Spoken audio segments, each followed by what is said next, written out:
Danny Harper pressed his hand against the cold window and looked at the huge ice wall outside.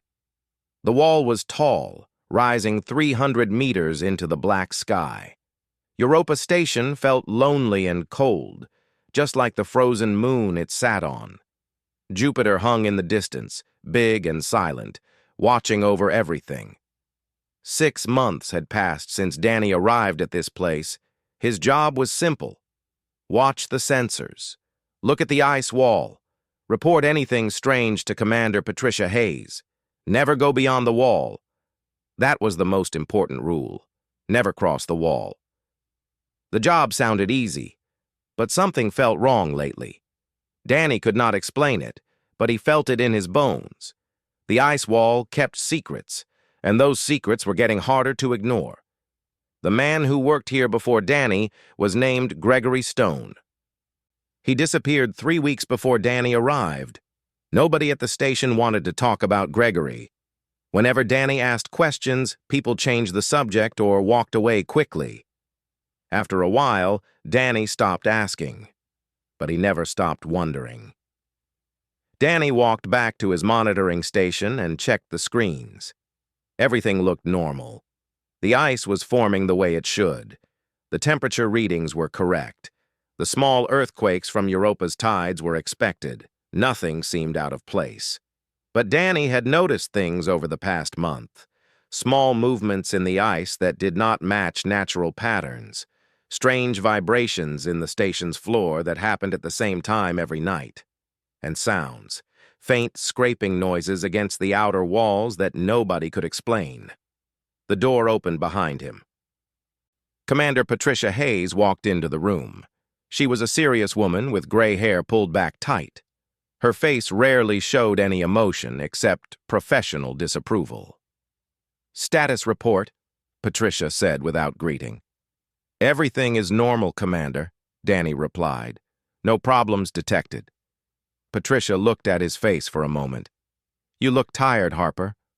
Are you sleeping well? As well as anyone can in this place. Being alone affects everyone differently." She walked to the window and stared at the ice wall. "Some people handle it better than others." What happened to Gregory Stone? The question hung in the air. Patricia's jaw became tight, and Danny thought she might ignore him again. But instead, she let out a long breath. Stone could not handle being alone. He started seeing things that were not real, hearing voices. "We sent him home." "Then why will nobody talk about him?" "Because his problems upset the rest of the crew. It is better to move forward." Patricia turned to face him directly. "Your job is to watch the sensors and report what they tell you. Nothing more. If you start imagining things, you will end up like Stone. Do you understand?" Danny nodded, but the commander's words only made him more worried. She was hiding something. He could feel it. After Patricia left, Danny went back to his small room. He turned on his personal computer and searched for Gregory Stone's name in the station files. Most files were locked, but he found one document that had been put in the wrong folder. It was a personal journal that Gregory had kept during his time here. Danny paused for only a moment before opening it. What he read made his blood feel cold. The journal talked about the same things Danny had noticed. Strange movements in the ice, sounds that could not be explained. But Gregory had gone further. He had started investigating. He wrote about patterns that showed something under Europa's surface was moving with purpose. The last entry was written 2 days before Gregory disappeared. The words looked rushed and scared. "They do not want us to leave. The wall is not keeping us safe. It is keeping them out. But I think they are trying to talk to us. I have to know what they want. If I do not come back, tell everyone the truth. The council knows. They have always known." Danny stared at the screen for a long time after he finished reading. His room felt colder than before. When he looked at the small window that showed the ice wall in the distance, he thought he saw something move in the shadows beyond it. He tried to sleep that night but could not. The scraping sounds against the walls seemed louder and more urgent. and in the quiet moments between the sounds, he heard something else. Whispers too soft to understand, but definitely there. Danny sat up in his bed and made a choice. Whatever was happening on Europa, whatever truth had made Gregory Stone disappear, he would find it, even if it cost him everything. The ice wall stood quiet in the darkness, keeping its secrets locked away. But Danny Harper was human, and humans never left mysteries alone. They had to know. They had to understand. It was part of what made them human.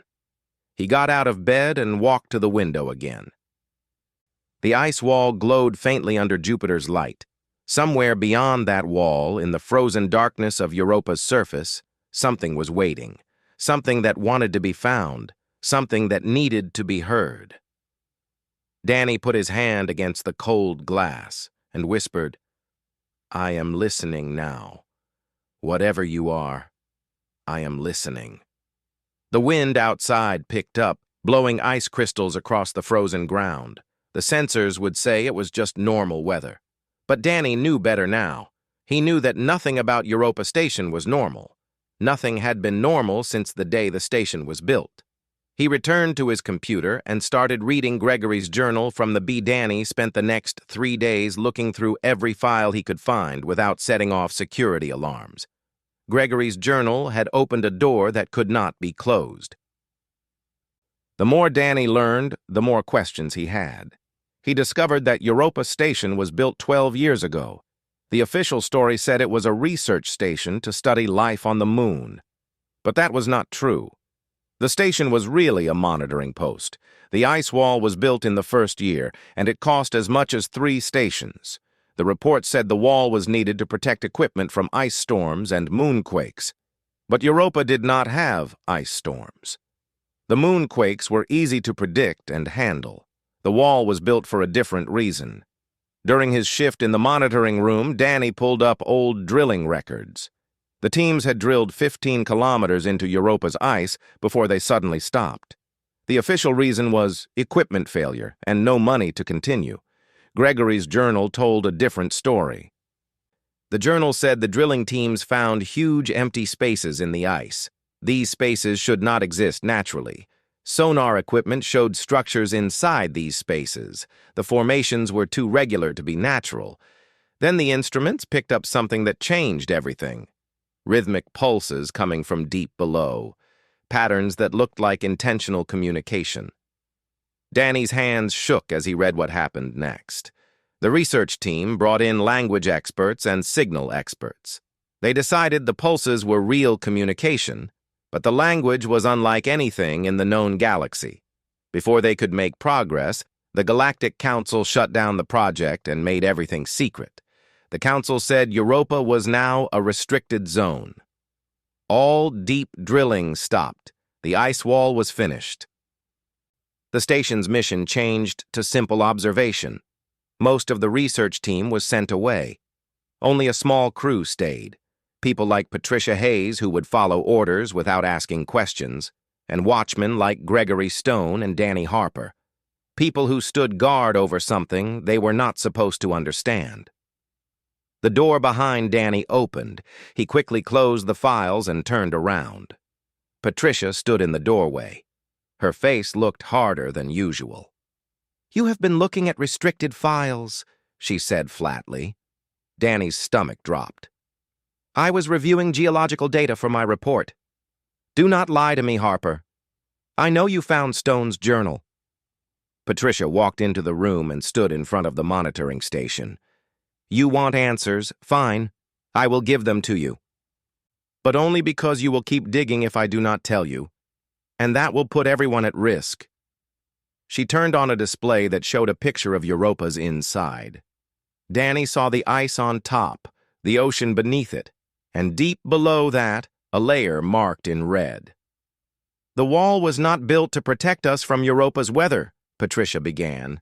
"It was built to keep something out, or more correctly, to create a boundary that something beneath the ice has agreed not to cross." "Something? You mean the things that Gregory wrote about?" Patricia nodded slowly.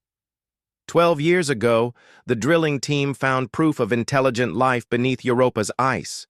Not simple life, intelligence. Beings that have lived in the dark ocean longer than human civilization has existed. The Galactic Council studied the findings and made a decision. Europa would be watched but not disturbed. The ice wall marks the agreement zone. Agreement with what? We do not know what they are. The Council could not talk to them clearly, and honestly, most species were too scared to try. The pulses from below contained math patterns that showed huge intelligence, but they also showed something else, a warning. These beings do not want contact. They want to be left alone. Danny thought about this, his mind working fast. Then why are we here? Why keep a station if they want to be alone? Because the Council does not trust them. Because there are groups in the galactic government that think Europa has resources too valuable to ignore. Because we are watching them as much as they are allowing us to be here. Patricia's face softened a little. And because humans are the only species willing to stand watch, other races will not take this job. They are too afraid of what is down there. What happened to Gregory? Patricia was quiet for a long time. When she spoke, her voice was barely above a whisper. Stone became obsessed with talking to them. He believed they were trying to warn us about something. He started spending hours at the ice wall. He was sure he could understand their language. Then one night, he walked beyond the wall. We tracked his suit signal for 3 hours before it died. We never found his body. The weight of this truth settled over Danny like something physical. Why did nobody tell me this before I took the job? Because if we told the truth, nobody would come. And someone has to stand watch. The Council needs humans here because we are the only ones stubborn enough to face the unknown without running away. Patricia looked directly into his eyes. Now you know. You can ask for a transfer, and I will approve it without any questions. Or you can stay and do your duty. Either way, you do not go beyond the wall. You do not try to make contact. You watch and you report. Nothing more. Danny looked at the display, at the red layer deep beneath Europa's surface. He thought about Gregory Stone walking alone into the darkness beyond the wall. He thought about the other alien species, civilizations that had explored space for thousands of years, too scared to stand where he stood now. I will stay, Danny said quietly, but I need to know. What was Gregory trying to warn us about? Patricia turned off the display. That is the question I ask myself every night, and that is the question that scares me more than anything beneath the ice. She left Danny alone in the monitoring room. Outside the window, the ice wall stood silent under Jupiter's watchful gaze.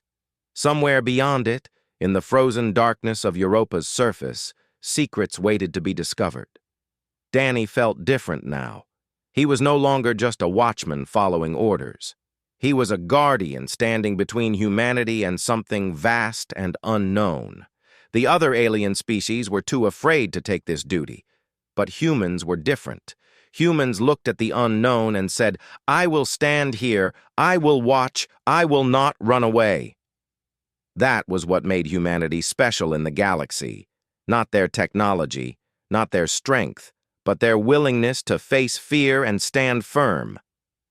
Danny turned back to the window and looked at the ice wall. Somewhere down there, beneath kilometers of ice and dark water, something ancient waited, something intelligent, something that had tried to communicate with Gregory Stone, something that might be trying to warn humanity about a danger nobody wanted to hear about. The alarm woke Danny from troubled sleep at 3 a.m, station time. He jumped out of bed as red warning lights flashed throughout his room.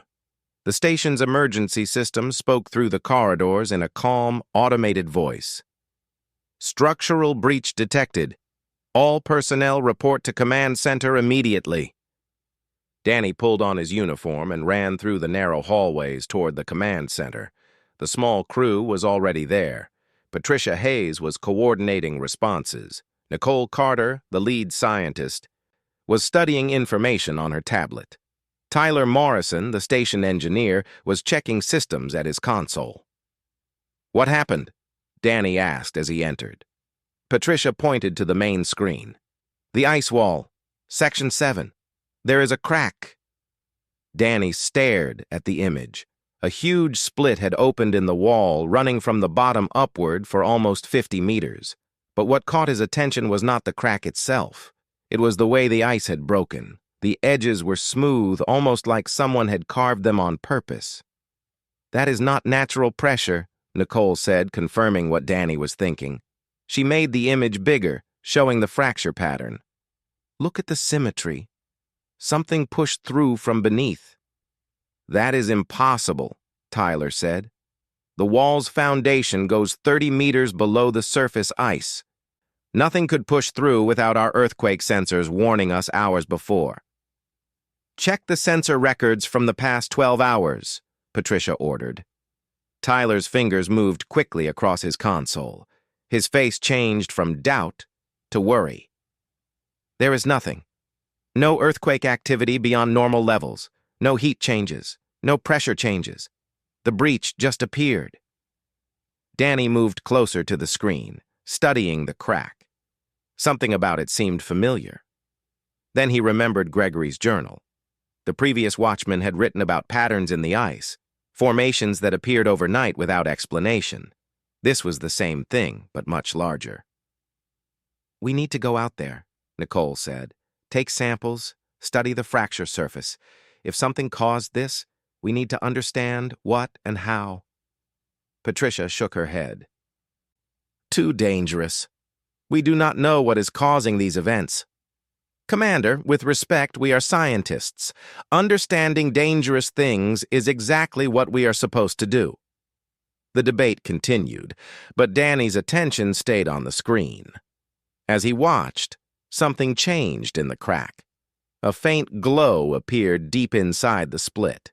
Pale blue light that pulsed slowly, steadily. "Are you seeing this?" Danny interrupted. Everyone turned to the screen. The glowing light got stronger, spreading through the crack like veins of light through dark stone. The pulses kept a steady rhythm, about one every 3 seconds. "What is that?" Tyler whispered. Nicole was already studying the light with her sensors. "It is not reflected light from Jupiter. It is being created from inside the crack. The wavelength matches bioluminescence, but the intensity is far beyond anything produced by known organisms." The lights in the command center flickered. Tyler's console filled with error messages. "We are having system problems everywhere. Communications are down. Life support backup systems are showing impossible readings. The numbers do not make sense. They are showing math patterns instead of normal data."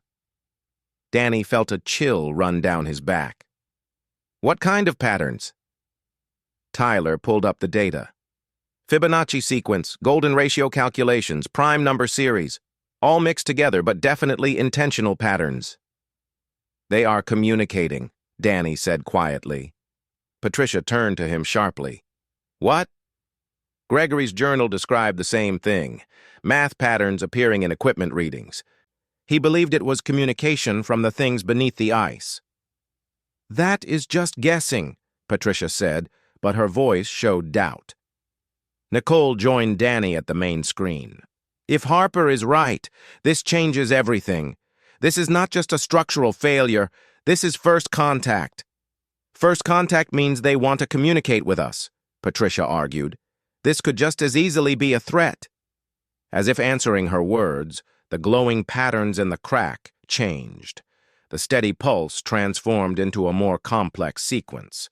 Fast bursts followed by longer pauses, creating a rhythm that felt almost like language. "I am going out there," Danny announced. "Absolutely not," Patricia said immediately. "That is against protocol. Protocol was written before we understood what we are dealing with. Gregory Stone walked beyond the wall because he knew something we do not. I am not suggesting we repeat his mistake, but we cannot ignore what is happening. Something wants our attention."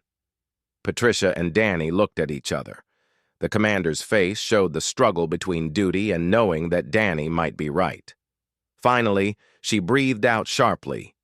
"You do not go beyond the wall. You approach Section 7, take readings, and return immediately. Carter goes with you for scientific analysis. Morrison, you keep communication with them every 30 seconds. If anything seems wrong, they come back immediately." 20 minutes later, Danny and Nicole stood at the station's airlock, suited up for Europa's harsh environment. The temperature outside was negative 170 degrees Celsius. The moon's thin atmosphere gave no protection from Jupiter's intense radiation. They stepped out onto the frozen surface. The ice beneath their boots was rock hard, marked by countless tiny meteor impacts. In the distance, the huge ice wall rose like a barrier between worlds. The crack in Section 7 glowed with strange blue light, visible even from hundreds of meters away. As they got closer to the breach, Danny's suit sensors showed increasing electromagnetic interference. Nicole's scientific instruments captured data that would take months to fully study. But it was what Danny saw with his own eyes that stopped him completely. Beyond the crack, standing on the other side of the wall, was a figure. It was tall, maybe 3 meters, and its form seemed to be made of clear ice that moved with smooth grace. Inside its crystal body, the same glowing patterns pulsed and flowed. The being stood perfectly still, watching them.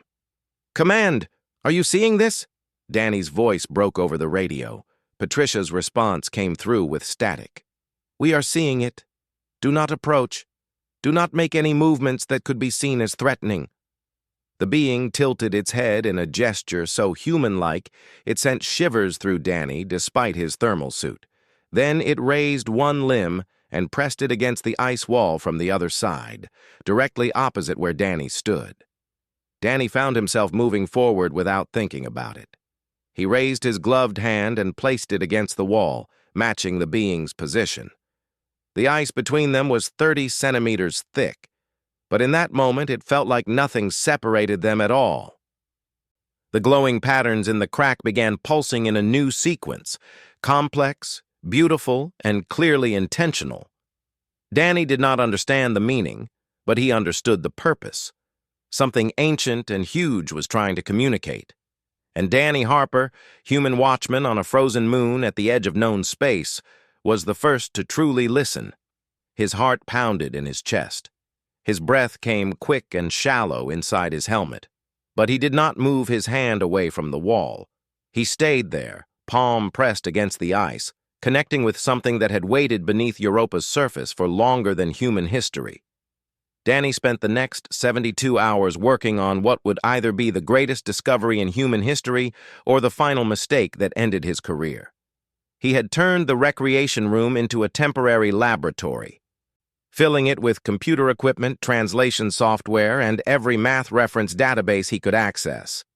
Patricia had taken away his monitoring duties and told him to stay in the station, but she had not stopped his work. She stood in the doorway of his temporary lab, watching him type another series of equations into the translation program.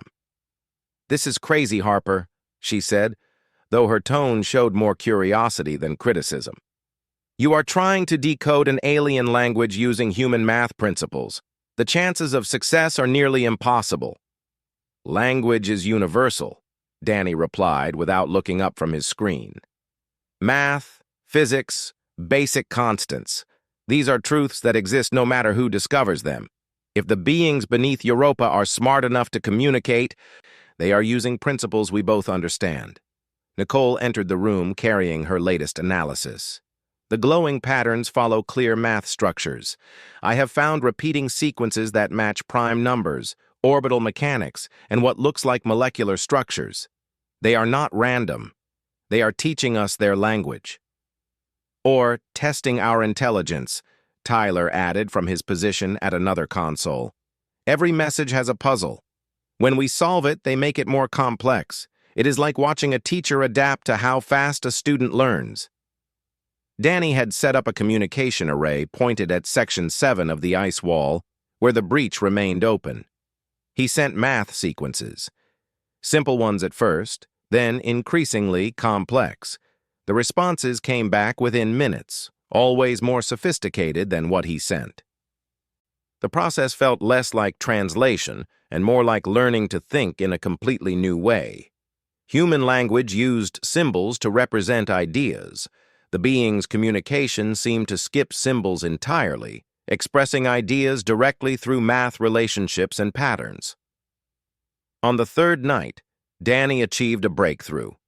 He had been working on a sequence that combined quantum probability with harmonic resonance when suddenly everything clicked into place. The patterns were not just language. They were multi-dimensional expressions of thought. Each sequence contained layers of meaning that unfolded like complex paper folding. The translation program finished processing the decoded information. What Danny read made him forget to breathe.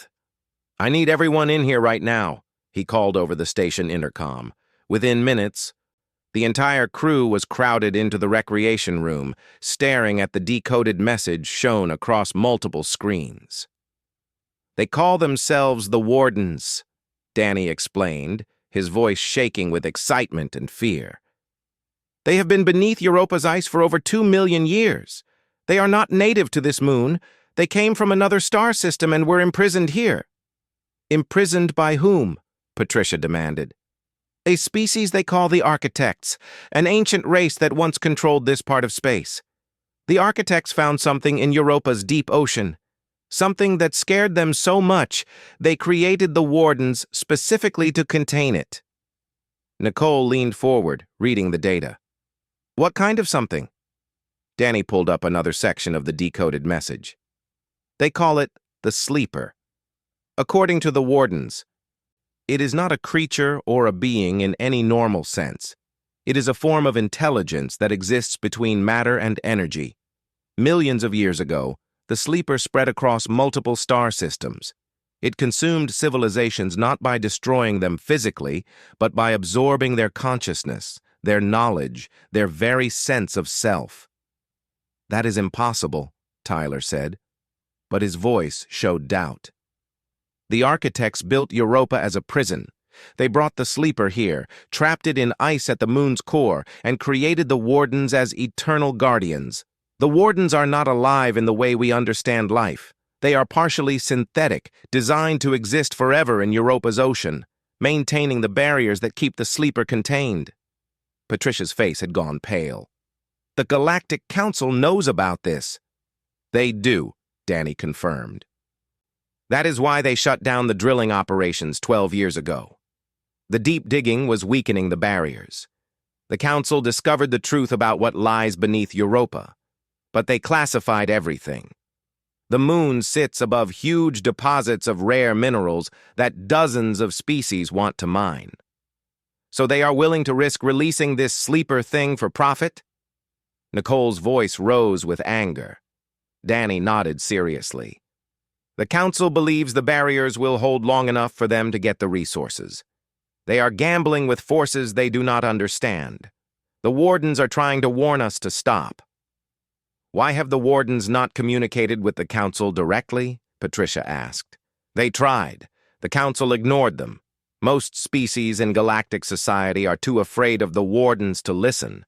Humans are the only ones who have shown willingness to try real communication.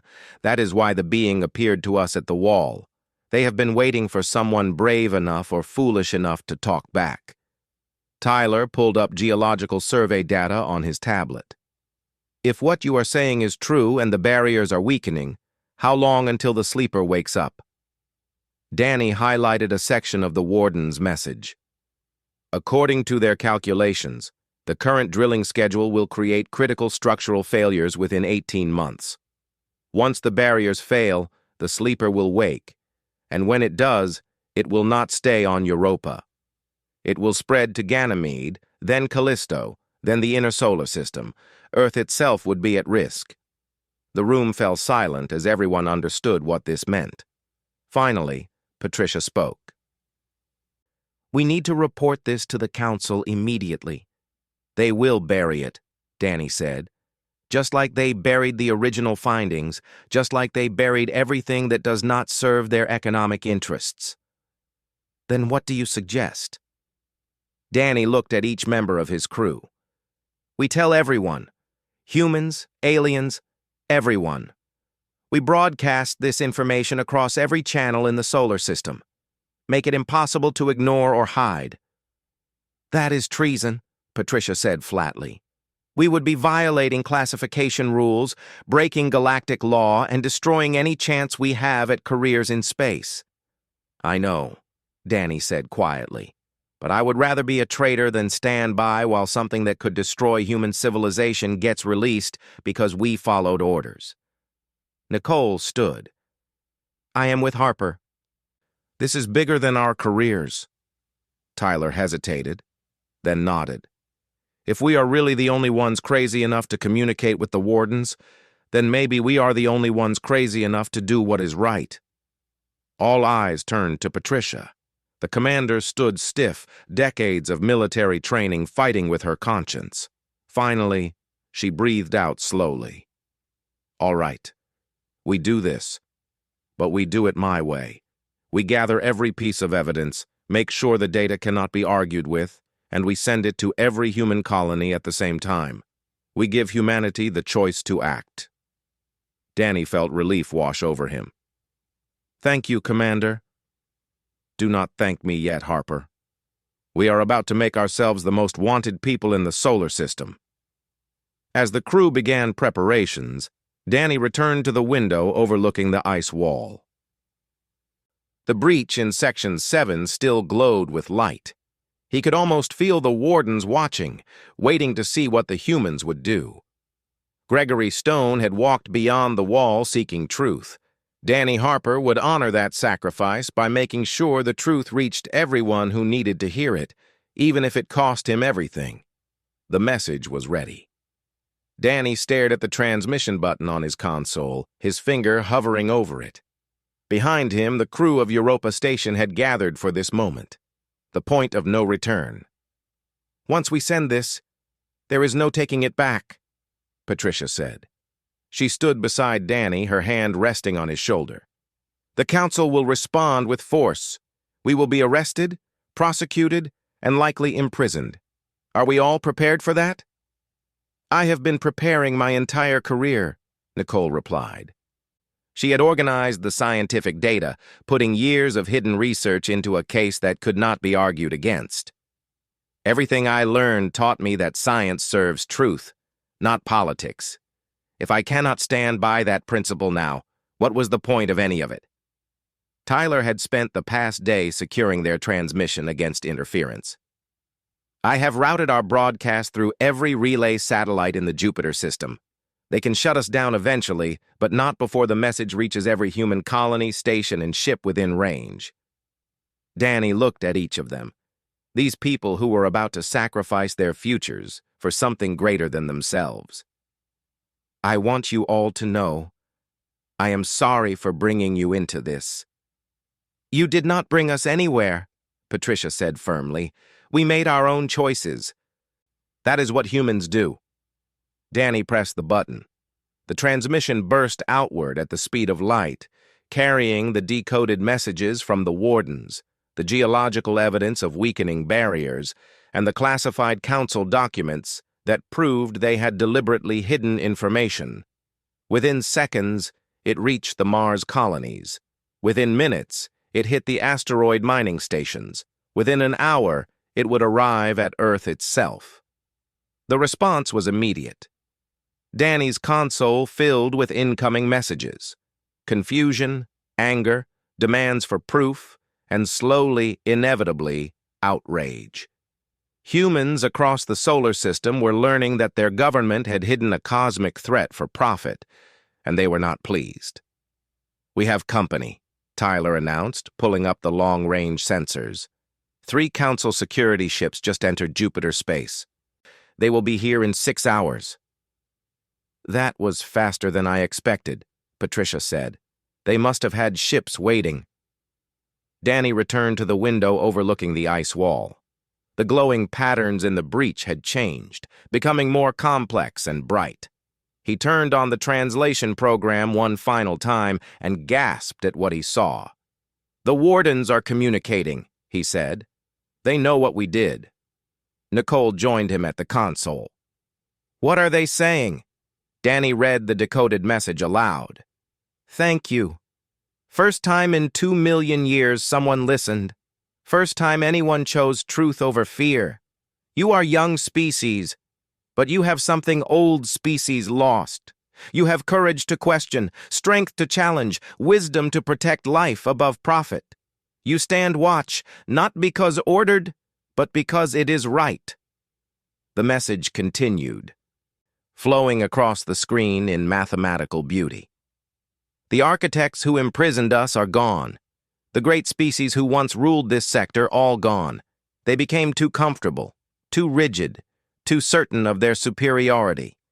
They forgot how to adapt, how to question, how to sacrifice for others. You humans are different. You are chaotic, unpredictable, frustratingly stubborn. You are also brave, compassionate, and willing to stand alone against the universe. This is why we chose to wait for you." "Wait for us?" Patricia echoed. "What does that mean?" The answer came as the ice wall itself began to glow. Not just Section 7, but the entire structure, 300 meters high and stretching kilometers across Europa's surface. The glowing patterns spread through the ice like neural pathways lighting up across a huge brain. "They are opening the barrier," Tyler said, his voice filled with wonder. "Are we in danger?" Nicole asked. "No," Danny said, reading the continuing message. "They are revealing themselves, fully. For the first time since they were imprisoned, the wardens are choosing to emerge." The ice wall began to change, not melting, but transforming into something else. The solid barrier became see-through, then transparent, finally shifting into a crystal structure that seemed to exist in multiple dimensions at once. Through it, Danny could see them. Thousands of wardens stood beyond the wall, their forms made of living ice and light. They had been there all along, watching, waiting, hoping that eventually someone would be brave enough to listen. Behind them, deep in Europa's frozen ocean, Danny could see the faint outline of the true barriers, huge structures of technology and will that held the sleeper in its prison. One warden approached the wall, perhaps the same being Danny had touched hands with days before. It sent a final message, and the translation program turned it into words humans could understand. "You destroyed your careers to protect life you have never met, on worlds you may never visit, for a future you might not live to see. This is not logic. This is not survival instinct. This is something rarer in the universe. Moral courage. The Council does not understand this. Many species in galactic society have forgotten what it means. But you humans remember. You carry it in your DNA, in your stories, in your stubborn refusal to accept that anything is impossible or anyone is beyond saving." Patricia wiped her eyes, trying to hide tears. "What happens now?" "Now we wait for the Council to arrest us," Danny said. "But the wardens will continue to guard the sleeper, and humanity will know the truth." The security ships arrived exactly on schedule. Armed personnel entered Europa Station and placed the entire crew under arrest.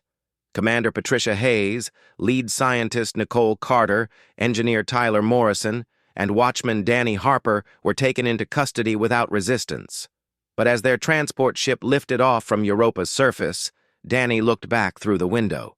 The ice wall stood transformed, no longer a barrier of secrecy, but a monument of transparency. The wardens remained visible, their presence a constant reminder of what lay beneath and why watching mattered. And across human space, the transmission continued to spread. Colonial governments demanded the Council stop all drilling operations on Europa. Human scientists insisted on independent investigations. Ordinary people, miners, farmers, merchants, explorers, united in their refusal to let money override survival threats. Other alien species watched this unprecedented rebellion with confusion. Why would humans sacrifice so much for abstract principles? Why choose punishment over profit? Why care about dangers that might not appear for years? They did not understand because they had forgotten something that humans never did. Some things matter more than survival. Some truths matter more than comfort. And sometimes, the only way to move forward is to stand firm when everyone else walks away. Danny's trial became the most watched event in human history. The council charged him with treason, breach of security, and violation of galactic law. His defense was simple. He had followed the highest law, the obligation to protect life. The verdict was guilty. The sentence was 10 years imprisonment. But as the judge read the sentence, something remarkable happened. Human representatives from every colony in the solar system stood in unison and walked out of the courtroom. They issued a joint statement. If the council imprisoned people for preventing catastrophe, then humanity would reconsider its participation in galactic society. The council faced a choice: punish the humans or recognize that their species brought something valuable to galactic civilization, something that could not be taught or regulated, only honored. Within a week, the charges were dropped. The drilling operations on Europa were permanently stopped. An independent commission with human oversight was created to monitor the wardens and maintain the barriers containing the sleeper. Danny returned to Europa Station, not as a watchman, but as humanity's official liaison to the wardens. The job had not changed much. He still watched the ice wall every day, still monitored the sensors, still stood guard over mysteries that most species preferred to ignore. But now he did it with full knowledge of what he protected and why it mattered. On quiet nights, when Jupiter hung low over the frozen horizon and the stars burned cold and distant, Danny would stand at the observation window and place his hand against the glass. Beyond the transformed wall, a warden would mirror the gesture, their glowing patterns pulsing in a rhythm that needed no translation. Two species, one ancient and crystalline, one young and chaotic, standing watch together over a sleeping darkness that must never wake. And in that moment, Danny Harper understood why humans were the only ones willing to take this duty. It was not because they were fearless. It was not because they were uniquely capable. It was because, when faced with the choice between what was easy and what was right, humans had a stubborn, inconvenient, beautiful habit of choosing the harder path. They chose to stand watch even when no one thanked them.